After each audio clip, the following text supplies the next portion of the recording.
సదాశివసమారంభాం వ్యాసశంకరమధ్యమాం అస్మదాచార్యపర్యంతాం వందే గురుపరంపరాం. విష్ణు సహస్రనామంలో 13వ శ్లోకం, 12 శ్లోకాలు పూర్తి చేశాం. అంటే అశ్విని, భరణి, కృత్తిక ఈ 3 నక్షత్రాలు అయిపోయినాయి. తర్వాత వచ్చేటువంటిది రోహిణి నక్షత్రం. రోహిణి నక్షత్రం మొదటి పాదం వాళ్ళకి ఈ శ్లోకం విశేషంగా పారాయణ చేసుకోవచ్చు చక్కగా. మొత్తం విష్ణు సహస్రనామం అందరూ చేయవలసిందే, అందరికీ ఉపయోగమే. ఒక్కొక్క నక్షత్రానికి ఇందులో ఉన్నటువంటి ఒక్కొక్క శ్లోకం విశేషమైనటువంటి ఫలం ఇస్తుంది కనుక ఆ విషయం మళ్ళీ మళ్ళీ చెప్పడం జరుగుతున్నది. 13వ శ్లోకము రుద్రో బహుశిరా బభ్రుః అని రుద్ర శబ్దంతో ప్రారంభమవుతుంది. రుద్రుడు అంటే మనకు తెలిసింది శివుడు. శివాయ విష్ణు రూపాయ. ఓం నమో భగవతే రుద్రాయ విష్ణవే మృత్యుర్మే పాహి సదాశివోం అని పూర్తి చేస్తాం శ్రీరుద్రం. రుద్రుడే విష్ణువు, విష్ణువే రుద్రుడు అని. కాబట్టి శివకేశవులకు అభేదం అనేటువంటిది ఈ నామంలో కూడా మళ్ళీ మనకి పునరుద్ఘాటించబడింది మళ్ళీ ఒకసారి. కాబట్టి రుద్ర అనేటువంటి శబ్దానికి అర్థం ఏమిటి అంటే దుఃఖాన్ని ఇచ్చేటువంటి వాడు. దుఃఖం ఇచ్చేవాడు దేవుడు ఎందుకు అవుతాడండి? ఎందుకు ఇస్తాడు దుఃఖం అంటే మన కర్మలను అనుసరించి ఫలితాలు ఇవ్వాలి. చేసేటువంటి కర్మను అనుసరించి పాప కర్మ యొక్క ఫలితం ఏమిటి అంటే దుఃఖము, రోగము, బాధ, పీడ, కష్టము, నష్టము, దారిద్ర్యము ఇవన్నీ కూడా పాపకర్మల ఫలితాలు. మనుషులందరూ వారి వారి పూర్వజన్మలలో చేసినటువంటి కర్మ ఫలితాలను అనుసరించి ఎవరికి ఎప్పుడు ఎంత దుఃఖం ఇవ్వాలో వారికి అప్పుడు అంత దుఃఖాన్ని ఇచ్చేటువంటి వాడు కనుక రుద్ర. అలాగే ప్రళయకాల రుద్రుడు అనే ఒక శబ్దం ఉన్నది. ప్రళయకాలంలో సర్వభూతములను తనలో లయం చేసుకునేటువంటి వాడు కనుక రుద్ర. సంహారకాలే ప్రజాః సంహారన్ రోదయతీతి రుద్ర. అందరినీ ఏడిపిస్తాడట ప్రళయకాలంలో. మొత్తం భూమండలం అంతా కూడా ఏడుస్తూ ఉంటుంది. ఇంకొక మాట కూడా చెప్పేది, రుదం రాతి దదాతీతివా. రు అంటే దుఃఖం. రు దుఃఖం, దుఃఖ కారణం వా ద్రాయతీతివా రుద్ర. దుఃఖానికి కారణమైనటువంటి వాటిని కూడా తొలగించేటువంటి వాడు కూడా రుద్రుడే. ఆయనే ఇవ్వాలి, ఆయనే తొలగించాలి కూడా. రోదనాత్ రావణాద్వాపి రుద్ర ఇత్యుచ్యతే. రవము చేసేటువంటి, గట్టిగా రవం చేస్తూ ఏడిపించేటువంటి తత్వం కలిగినటువంటి వాడు రుద్రుడు. కాబట్టి సంహార కాలంలో సమస్తమును లయం చేసుకొని తనలో కలిపేటువంటి శక్తి రుద్ర. విష్ణు సహస్రనామంలో 114వ నామం ఇది. 13వ శ్లోకం అంటున్నాం, 114వ నామం రుద్ర. జాగ్రత్తగా వినాలి. దుఃఖాన్ని ఇచ్చేటువంటి వాడు, దుఃఖానికి కారణమైనటువంటి వాడు, దుఃఖ కారణాన్ని తీసేటువంటి వాడు, దుఃఖాన్ని తొలగించేటువంటి వాడు ఆయనే గనక రు అంటే దుఃఖము అని చెప్పుకున్నాం కదా.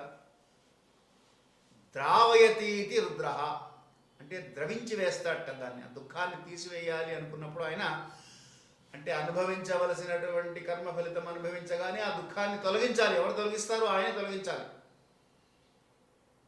కాబట్టి ఆ దుఃఖాన్ని కలిగించేటువంటి వాడు, తొలగించేటువంటి వాడు, రెండు చేసేది ఆయనే. ఇంకొక మాట కూడా చెప్పారు, రుజం ద్రావయతీతి రుద్ర. రుజం అంటే రోగములు, రోగాలను తొలగించేటువంటి వాడు రుద్రుడు. అందుకనే ఏ రోగం వచ్చినా రుద్రాభిషేకం చేయించండి ఫలితం వస్తుంది అంటారు వెంటనే. ఎందుకంటే ఆయన వైదీశ్వరుడు. సమస్త భూతములకు ఉండేటువంటి సమస్త రోగములను తొలగించగల శక్తి కలిగినటువంటి వాడు కనుక రుజం ద్రావయతీతి రుద్ర. ఆయన్ని ఆశ్రయిస్తే ఏ రోగమైనా సరే తొలగిపోతుంది.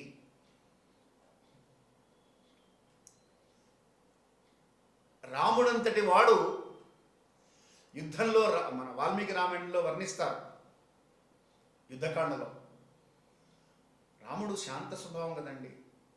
రాముడు అంటే మంగళ స్వరూపము, ఆనంద స్వరూపము. పుంసాన్ మోహన రూపాయ పుణ్యశ్లోకాయ మంగళం.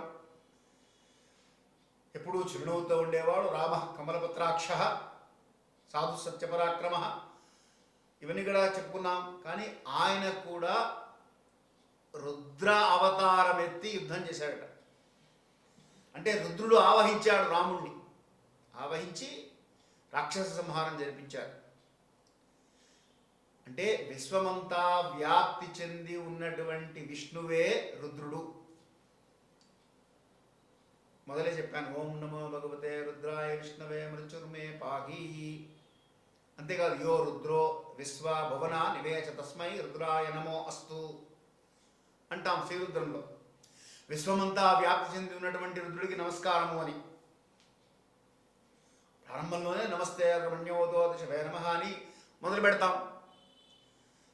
నీకున్నటువంటి నీ కోపాన్ని నువ్వు ప్రదర్శించావు అంటే మేము తట్టుకోలేము అని దాని అర్థం.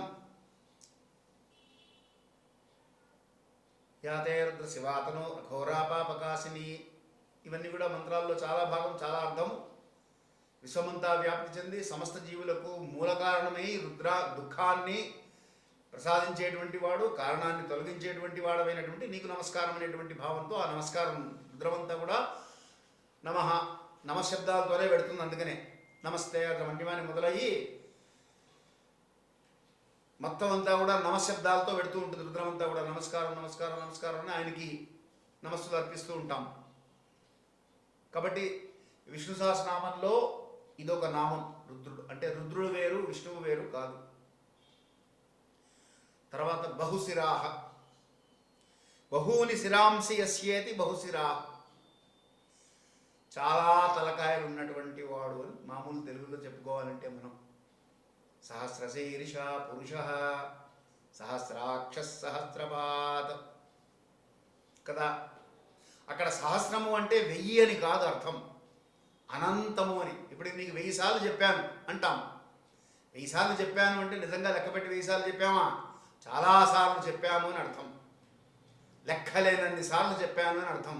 లెక్కబెట్టలేని సార్లు చెప్పాను అని అర్థం. అలాగే సహస్రశీర్ష పురుష అంటే 1000 తలకాయలు ఉన్నటువంటి వాడు అని కాదు, అనంతమైనటువంటి శిరస్సులు కలిగినటువంటి వాడు అని అర్థం. కాబట్టి బహుశిరాన్ ఆయన సహస్రాక్ష సహస్రపాద్. కాబట్టి అన్ని కళ్ళు, అన్ని పాదములు, అన్ని శిరములు ఎక్కడి నుంచి వచ్చాయి ఆయనకి అవన్నీ అంటే ఈశ్వర సర్వభూతానాం హృదేశే హే అర్జున తిష్టతి. ప్రతి వాడిలో ఈశ్వరుడు ఉన్నాడు కాబట్టి ఆయన తత్వమే వ్యాప్తి చెంది ఉన్నది కాబట్టి అన్ని తలకాయలు ఆయనవే బహుశిరాన్ అంటే. అలాగే నారాయణ సూక్తంలో కూడా మళ్ళీ మనకి సహస్రశీర్షం దేవం విశ్వాక్షం విశ్వసంభవం విశ్వం నారాయణం దేవమక్షరం పరమం పదం అంటాం. అనేకమైనటువంటి శిరస్సులు కలిగినటువంటి వాడివి అని. అంటే సృష్టిలోని సమస్త జీవరాశుల శిరస్సులన్నీ కూడా నారాయణుడివే. జీవరాశులన్నీ మనుషులవే కాదు. అందుకనే మత్స్య కూర్మ వరాహ నారసింహ ఇత్యాది రూపాలు కూడా వచ్చాయి. వాటిని కూడా నారాయణ స్వరూపంగానే మనం చూడాలి. తర్వాత నామం బభ్రుహు, లోకాలన్నిటినీ భరించి పోషించేటువంటి వాడు కనుక బభ్రుహు అన్నారు. అసౌయస్తామ్రో అరుణౌత బభ్రుస్సు మంగళ. అదిగో ఆ ఉదయిస్తున్నటువంటి సూర్యుడి నుంచి వచ్చేటువంటి కిరణాలను,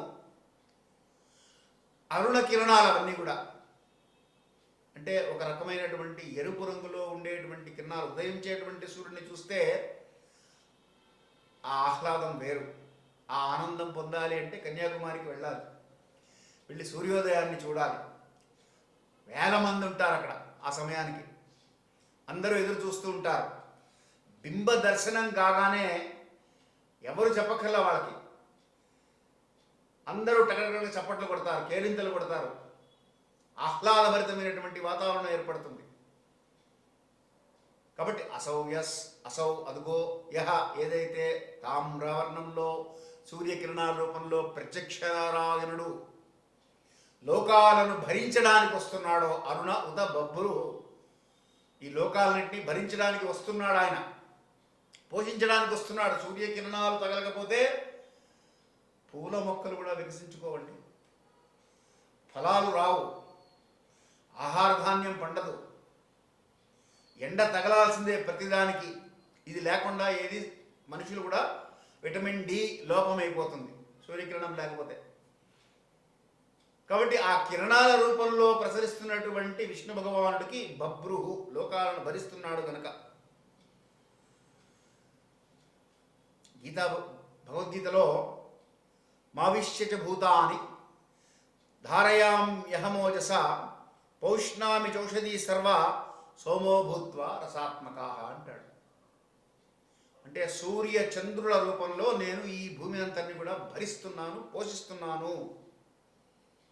సూర్యుడి రూపంలో కాంతి కిరణాలు ప్రసారం చేసి ఏ ఏ జీవరాశులన్నిటికీ కూడా శక్తిని ప్రసాదించాలో వాటిని ప్రసాదిస్తూ, చంద్రుడి రూపంలో మళ్ళీ చంద్రుడి నుంచి కాంతుల వల్ల ఔషధులు వస్తున్నాయి. వాటన్నిటి కూడా చంద్రుడికి, ఆ చంద్రుడిలో ఉన్నటువంటి చంద్రకిరణాల్లో ఉన్నటువంటి లక్షణాలు అవి. కొన్ని ఔషధులు అంటే మందులనే అనుకోకండి, ఆహార ధాన్యాలు కూడా అన్నీ కూడా ఔషధుల కిందే వస్తాయి. అవన్నీ కూడా మనకి లభ్యమవుతున్నాయి. కాబట్టి నేనే వాటినన్నింటినీ కూడా చేయిస్తున్నానని చెప్తాడు కృష్ణ పరమాత్మ భగవద్గీతలో. కాబట్టి బభ్రుహు అంటే లోకాలను భరించేటువంటి వాడు, పోషించేటువంటి వాడు. తర్వాత నామం విశ్వయోని, విశ్వమునకు కారణమైనటువంటి వాడు గనక విశ్వయోని. విశ్వస్య కారణత్వాత్ విశ్వయోని అని శంకర భాష్యం చెప్తున్నది. ఈ విశ్వానికి మూల పురుషుడు ఆయనే. సర్వయోనిషు కౌంతేయ మూర్తయ సంభవంతియా తాసాం బ్రహ్మ మహద్యోని అహం బీజ ప్రదంపిత అని కదా భగవద్గీతలో చెప్పాడు.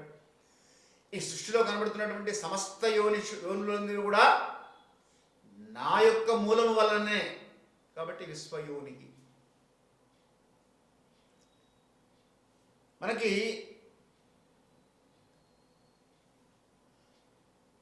భగవద్గీతలో మళ్ళీ ఇంకొక వాక్యం కూడా చెప్తాడు ఆయన, మమయోని మహద్బ్రహ్మ అంటాడు. బ్రహ్మాండమంతా కూడా సృష్టిలో ఉద్భవించేటువంటి సకల జీవరాశులు నా నుండే పుడుతున్నాయి. కాబట్టి ఈ మహత్తుకు కారణమైనటువంటి నేను, నా వల్లనే ఈ సమస్త రాశులు, ఈ సమస్త జీవరాశులన్నీ కూడా పుట్టి మనుగడ సాగిస్తున్నాయి కనుక విశ్వయోని. తర్వాత శుచిస్రవాహ, తర్వాత నామం. పురుష సూక్తంలో కూడా విశ్వయోని దగ్గర తశరీరా పరీజానంతి యోనిం మరీచీనాం పదమిచ్చంతి వేదసః యో దేవేభ్య ఆతపతి అని పెడుతూ ఉంటుంది.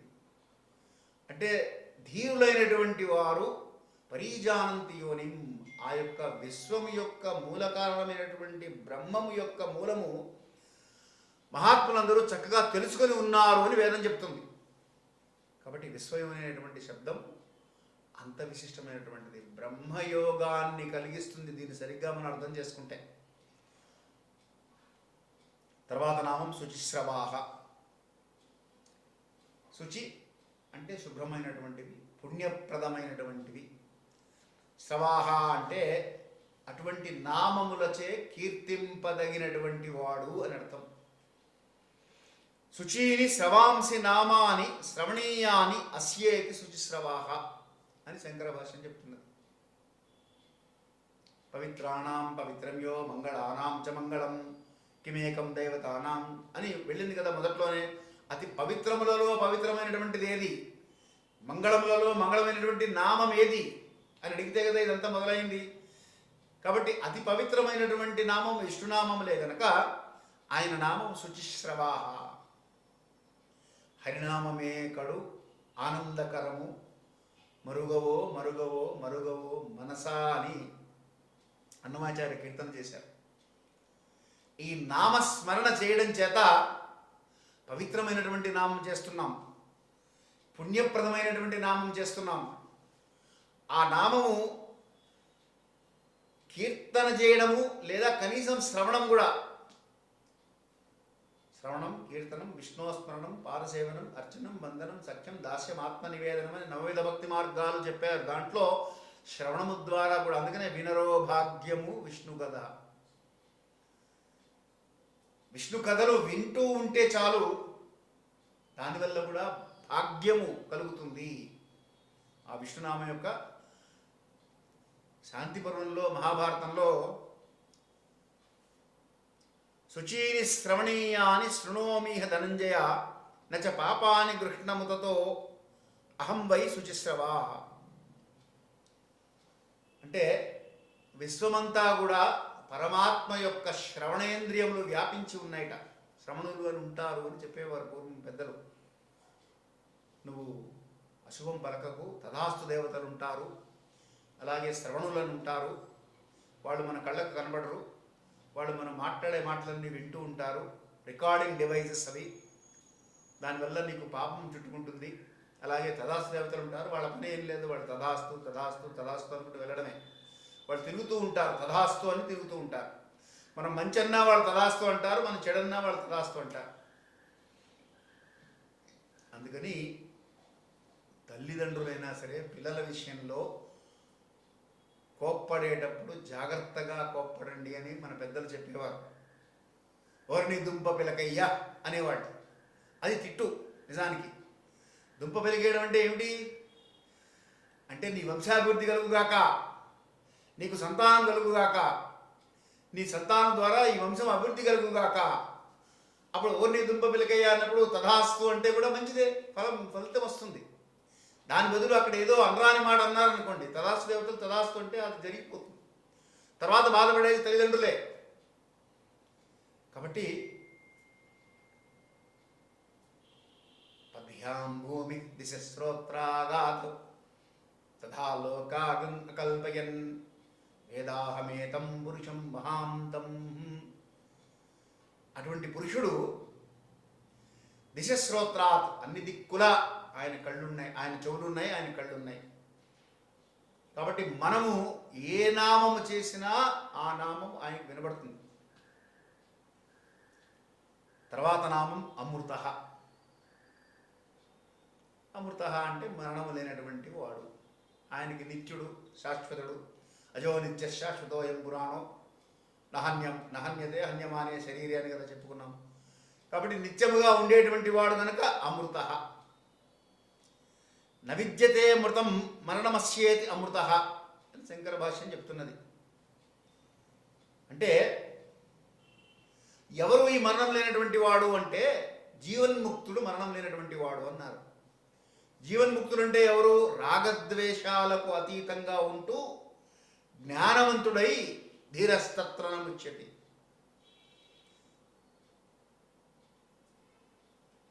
దుఃఖేష్వనుద్విగ్నమనాః సుఖేషు విగత స్పృహ వీతరాగ భయక్రోధ స్థితధీర్మునిరుచ్యతే.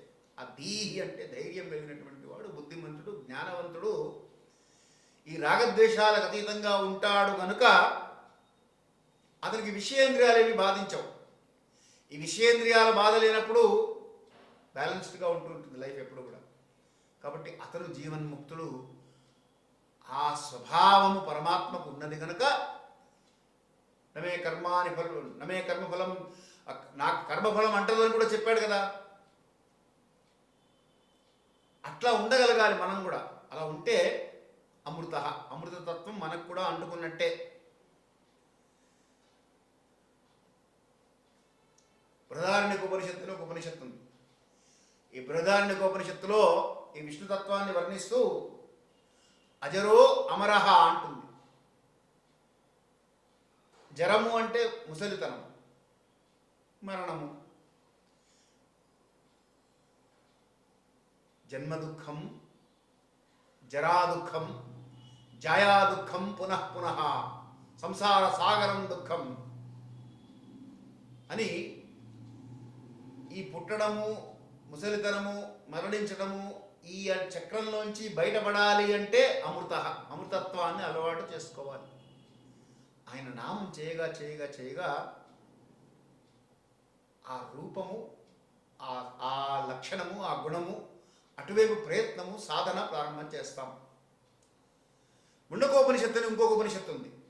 దాంట్లో ఆనంద రూపం అమృతం అంటారు. అంటే ఎప్పుడూ ఆనందంగా, అందుకనే చూడండి మీరు స్వామీజీ యతీశ్వరులందరికీ కూడా పేర్లలో ఆనందం స్వరూపం ఉంటుంది. వాళ్ళకి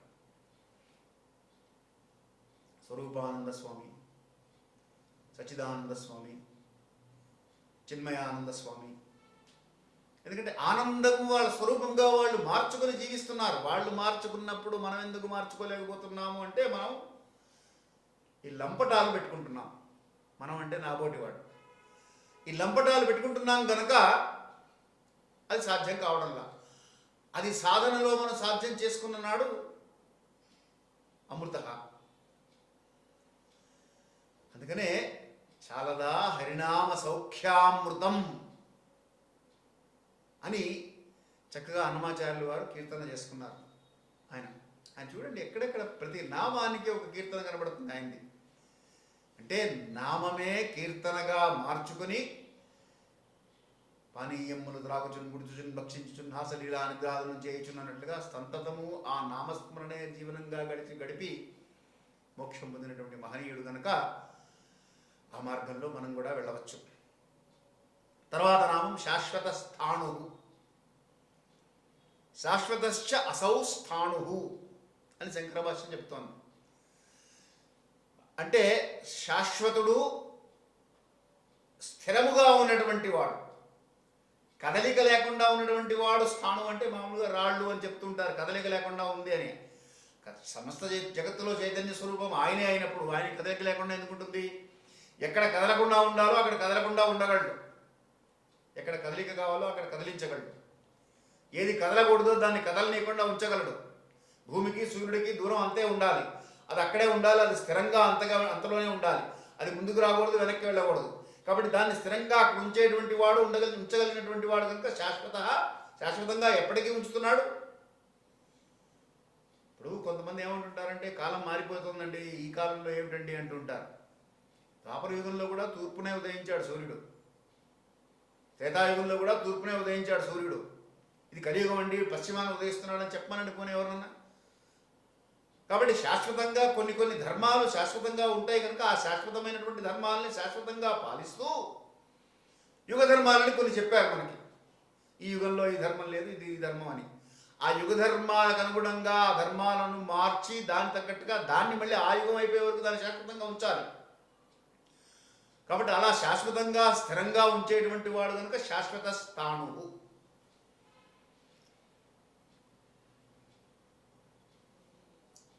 తర్వాత నామం వరారోహ. వరారోహ అంటే వరిష్టమైనటువంటి ఆరోహణ కలిగినటువంటి వాడు, అంటే అందనంత ఎత్తులో ఉన్నటువంటి వాడు. చాలా ఎత్తితే కానీ ఆయన దొరకడు. ఆయన్ని పట్టుకోవాలంటే మనం అంత పైకి వెళ్ళాలి, అంత పైకి వెళ్తే కానీ దొరకడు. ఎంప్రాప్య ననివర్తంతే తద్ధామ పరమం మమ.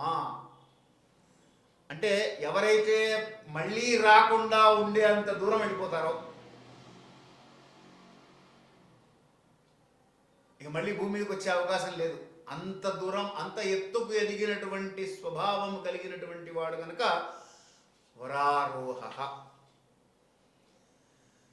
అంటే ఈ శ్రేష్టమైనటువంటి ఆరోహణ చెయ్యాలి అంటే ఏం కావాలి అంటే యోగం అవసరం. యోగము అంటే మొదల్లోనే చెప్పుకున్నాం మనం, కర్మయోగము, భక్తి యోగము, జ్ఞానయోగము, సాంఖ్యయోగము, ఇలా యోగాలు రకరకాలుగా ఉన్నాయి. ఏదో ఒక మార్గం ఎంచుకో, ఆ మార్గంలో భగవంతుడితో యోగస్థః కురు కర్మాణి.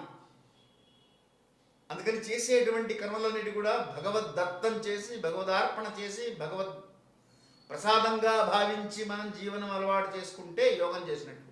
అప్పుడు వరారోహ, మనం కూడా పైకి ఎక్కడం మొదలు పెడతాం, ఊర్ధ్వగతి ప్రాప్తిస్తుంది. తర్వాత నామం మహాతపాహ. ఇది ఆఖరి నామం ఈ శ్లోకంలో. మహాతపస్సు కలిగినటువంటి వాడు. మహాతపః అంటే మామూలుగా చెప్పుకుంటే మనం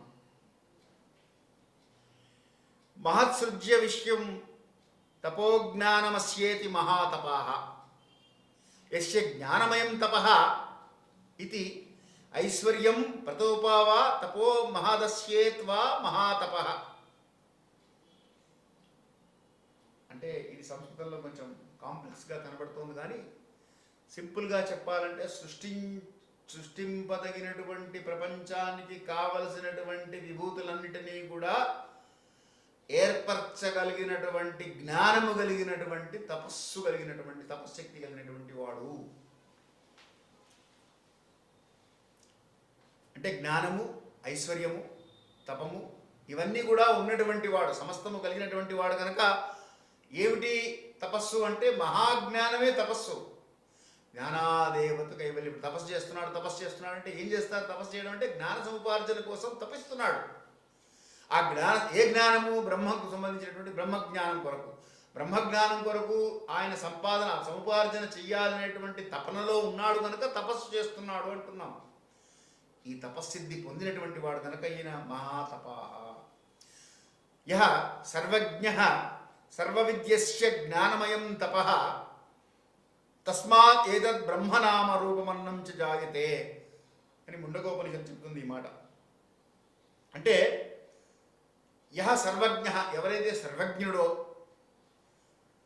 సర్వవిద్యస్య జ్ఞానమయం తపః, సమస్తమును ఎరిగినవాడు తపస్సంపన్నుడు ఆయనే.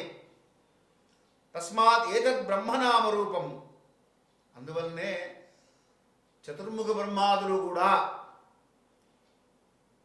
రూపమన్నంచ జాయతే, నామరూపాలు అలాగా ఆయన నుంచే ఉద్భవించాయి.